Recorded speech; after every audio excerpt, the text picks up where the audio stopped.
Okay, here we are, Lanzarote Airport, picking up the rest of the family, ready for the big day.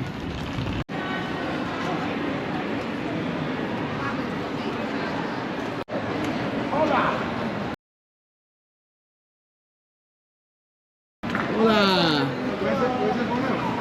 I told Harry to go round the other side. And the family, they've got a bit. Those two though. They've left them behind as well. Where's everyone else? Here the boys, there's the boys. That's it, everyone around the rest of the family.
And this concludes this week's YouTube video. No, this begins this week. Oh, Yeah. and this begins this week's YouTube video. Oh, yeah.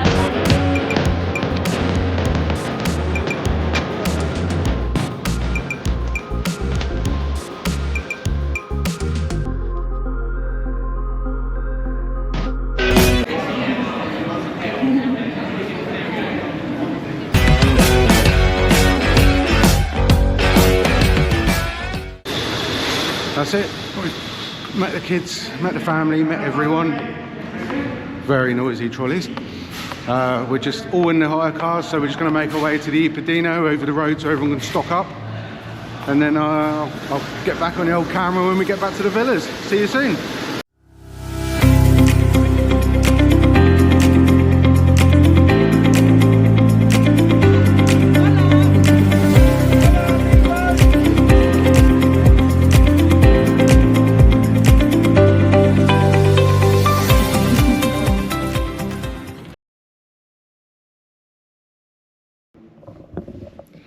Rah! Guys, this place is sick. Your family. What were we saying? This is it's like a museum, really. It's like a reception area. We've got a big old grandfather clock. Got these creepy dolls. Yeah, it's like a hotel lobby. Yeah. Creepy. Nice, lovely bathroom. I don't know what this is. I don't know how you open it.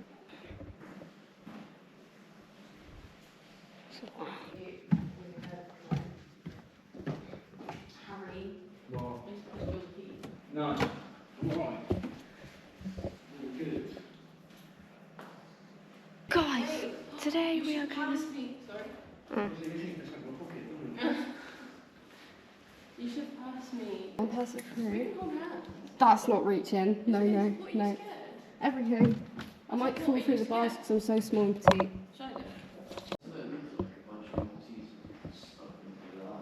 Oh!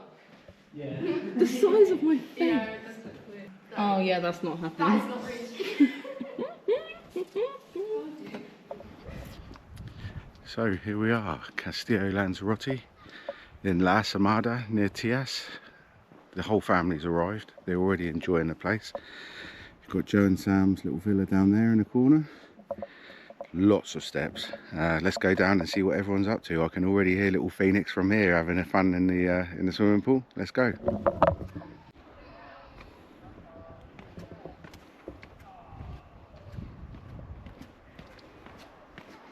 You can hear the giggling from here. We've got Jack, Elise and Phoenix's little villa on the right hand side here, Villa Bentley. We'll do individual room tours, but that's their little villa down there. That's a 2-bedroom, 2-floor. Got Abby and Ollie's Villa Winnie up here. And some more steps. The gardens are incredible and the pool is very cool.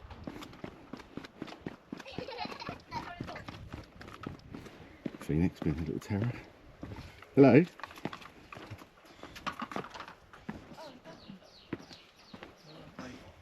Just going to see what everyone's up to. Give me a wave. Hello everyone. Hello. Did he just say what the hell? Oh, there's Nan, relaxing in her sunbed with her book. These are the gardens. Really well maintained. I mean, the pecan helps keep all of the weeds down, obviously, and retains the moisture. As you walk up here, I don't know if it'll pick up on camera, but little lizards and geckos just scatter everywhere. And this is the second route up. This is Joe and Samantha's little villa. It's called Villa Sophie. We'll go and see Amy and Luke's later on, but that's right down at the very bottom, and I'm not fancying all the stairs at the moment. So there's, very unique actually. They've got an outdoor dining area here. This is their living room, bathroom. I won't show you in there because it's probably a tip. They've got an outdoor water fountain, barbecue, whole outdoor kitchen, oven, hob the lot, breakfast bar, sun loungers, egg-shaped outdoor sunbed. Loads of seating in this one actually. And then their bedroom is in here. So something they weren't entirely happy about is the fact that you have to come out of the bedroom, cross the walkway and then go into the other room to use the bathroom in the night. But it's very safe, very secluded. It's well lit as well, so it's not that much of a problem. Then they've got another outdoor eating area down here in the cave.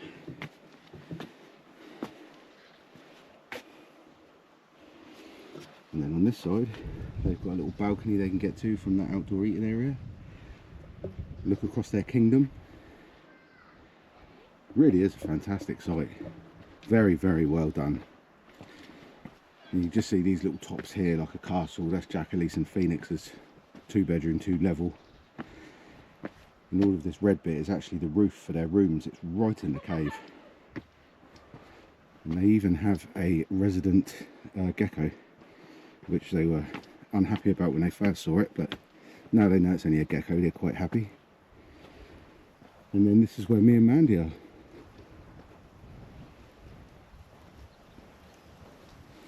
Lord and Lady of the Manor.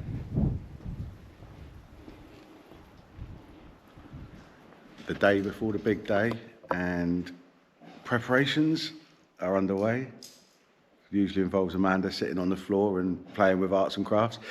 And then I'm going to go with my mum to some of these big home stores and get some more decorations. But so far, this is all what we're using to decorate some of the areas with. And then we're going to go and get some more bits and pieces, and hopefully it'll look incredible. So that's it. Back from all the shops, got all the decorations, 3.5 hours, all the booze, absolutely knackered.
Oh, that's all right. Well done. We can sleep now. How was your food? Where are you going to put it? You enjoy your food? Would you like to hold camera? Oh, is that your line in the car? What's going to happen? To dive in, aren't we? Yeah. Phoenix, do you mean to jump in and get it? Yes. I'm wearing my seat though, I can't. Oh. Do you want me to jump in? No. Take it off. What if I keep it on?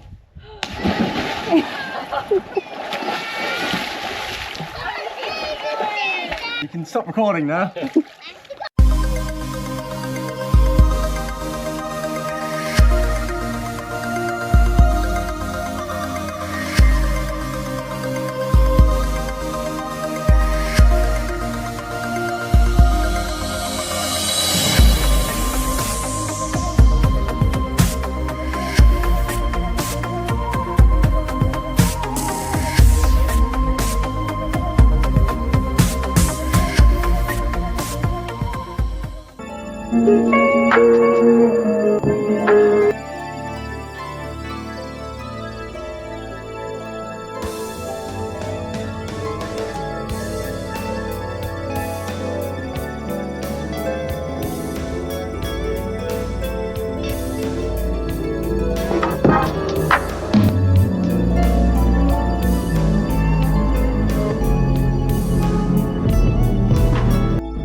This is how you fill the water in a van in Spain if you don't want your taps and your plugs and your sinks to stink like sewage.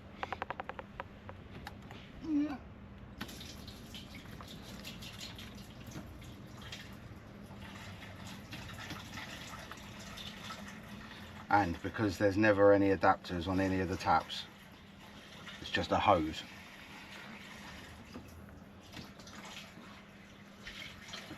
These are on offer today actually. 91 cents. A lot of water.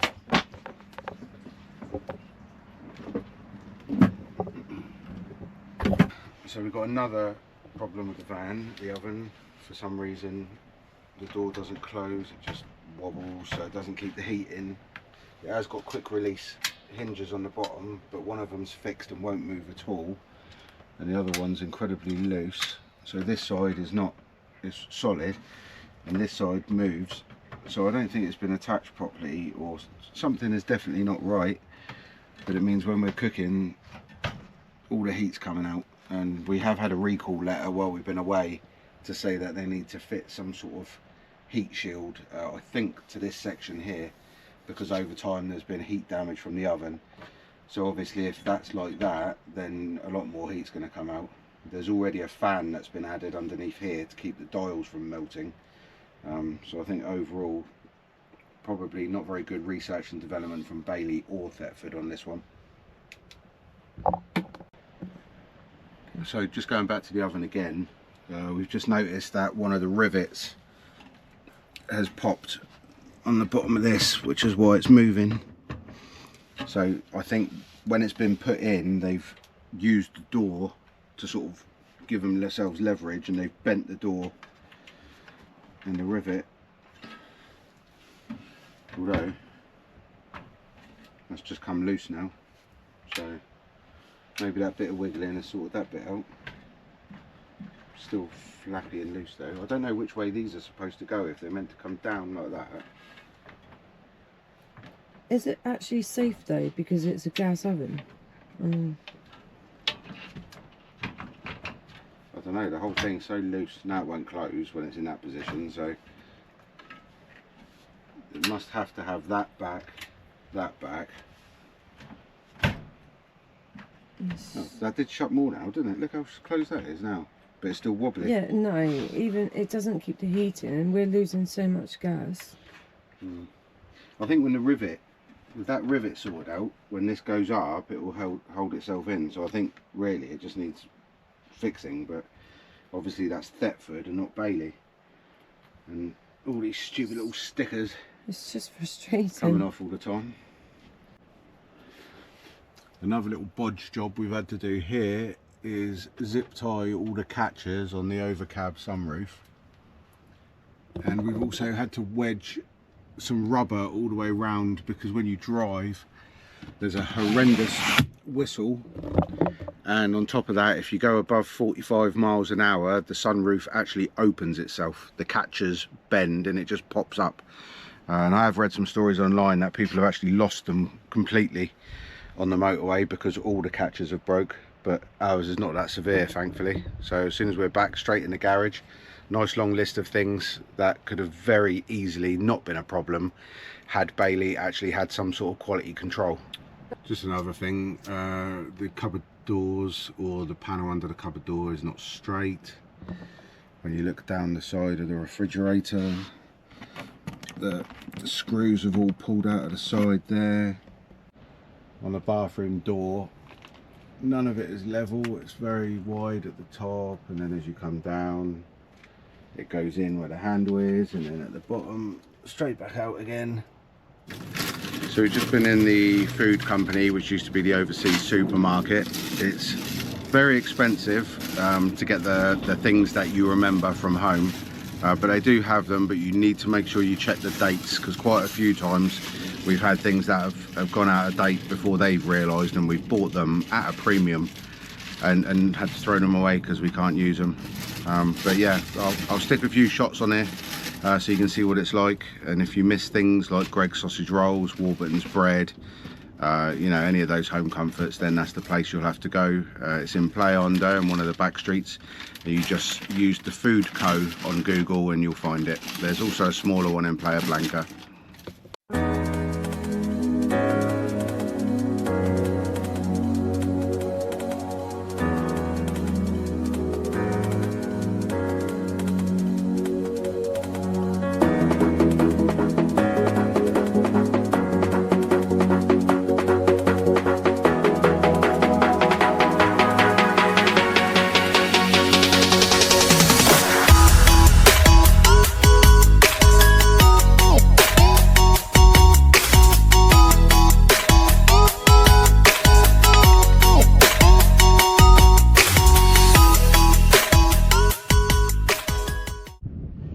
So we're back at the Santa Sport. It's Monday afternoon. I have no idea what the date is. You kind of lose track of these sort of things. I think it's like the 15th or the 16th of June. We're leaving on Thursday, taking the Armas ferry over to Cadiz, and then back through Spain, France and back to the UK. So we're just trying to make the most of the days that we've got left here. This is our park up for this afternoon and tonight. There's a very large drive with parking, and all the motorhomes just seem to stick to this side. even though it's supposed to be a pavement. This is kind of where everyone parks to keep out of the way, and obviously on the other side of you, just straight onto the sand, so it's really quite nice. And during the week it's very quiet.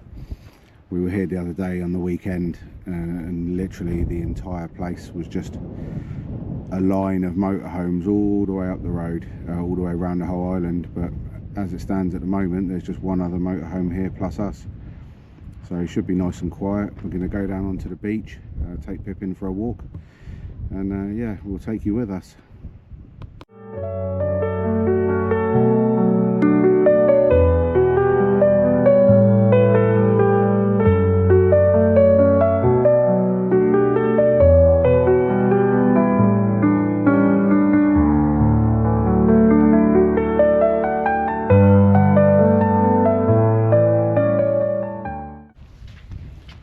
Let's go up on the wall and we can watch Mum, seeing as we have a dog who's scared of water, so you can't go particularly close to anything. Maybe able to see some of the fish. Having a nice paddle? Yes, very nice, thank you. Oh, behind me. There is a lot of fish in there. I don't think they'll come up on the camera, but there was a good 15 to 20 fish swimming over there just now. Quite large. There's one about the size of my hand. Yeah. Is that rocks underneath those sand lumps? Not big crabs? Oh, don't say that. I just put more fish in there. No. I think it's rocks covered with sand from the tide. There's a lot of them though.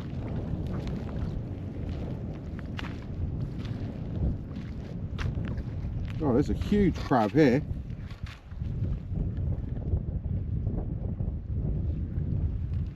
You see that, Pippin? There's a big enough crab to eat over here. Yeah. Do you want to grab him? This place is stunning. And almost deserted. Literally. On all these beaches, on all these coves, apart from the kayaker, there is literally 2 people and us. And if you're going to film on a place like this, you definitely need to make sure that you've had your hair cut short enough so it doesn't look like you're wearing a toupee. It's 24 degrees, but it's actually quite chilly. It's not particularly warm, not particularly sunny. We just left Playa Blanca and it was 27 degrees and scorching sunshine, but it's not the case up here. The northern half of Lanzarote is quite often under cloud and not much warmer, but if you've been in a hot area for a long time, it's actually a bit of relief to come up and cool down a little bit, especially when you're in the van.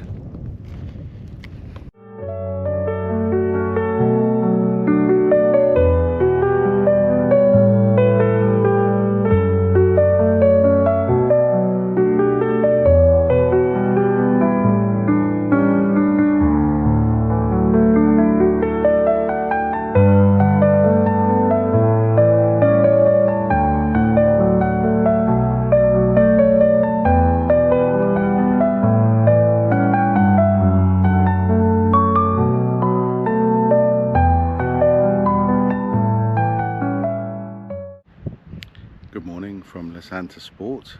It's Tuesday. We're gonna go up to Caleta De Famara today to meet some friends and for lunch, because there's a great little pizza place up there. But first, a job that we've been putting off for quite a while is sorting out the garage at the back of the van. We've just accumulated and we haven't got rid of anything, so it's just built up and now the whole garage is rammed. So I'm going to get everything out and have a proper sort out before we go anywhere.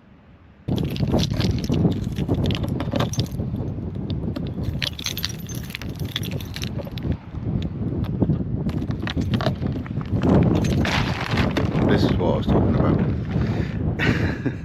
It's rammed on both sides.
So here we are, we've arrived in Famara. We're going to meet some friends shortly for lunch, but while we're waiting we're going to take down to the waterfront so that we can show you exactly what this place is about.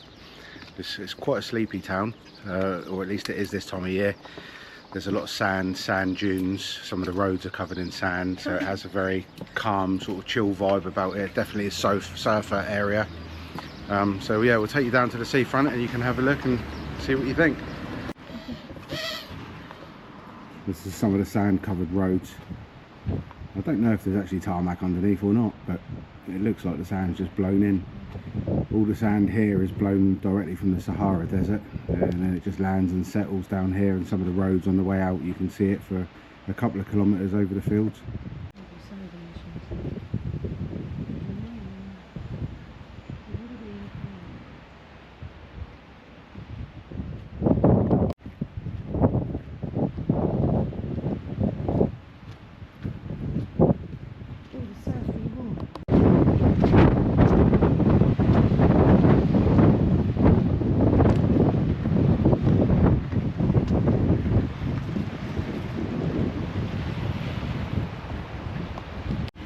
Lovely old church in the middle of the square.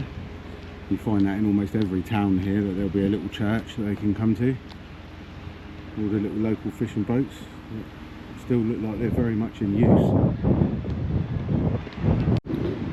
There's a restaurant that we'll be going to shortly that's not in the main area. It's actually tucked into one of the back streets that some friends introduced us to, and I think this will be the third or fourth. I don't know how many times we've been here. We've been here quite a few times anyway, but they do a really good freshly made pizza, and they do the traditional Canarian garlic prawns, still sizzling when they put it on the plate, so we're definitely looking forward to that. We're just walking down onto the pier now for the seafront. Spectacular views of the cliffs, even though it's a bit of a overcast day, it's still warm. The motorhome was saying it's about 28 degrees outside, but I don't think that's quite accurate. I think it's probably more like 25, 26 at the most. On a clear sunny day, the water looks absolutely lovely, but it's a bit grey-green today. It's not so good. But you can get the idea. The tide's well out, so it doesn't look the same as it always does. In the distance you can see La Graciosa Island, and then the other nature reserve islands that are behind that.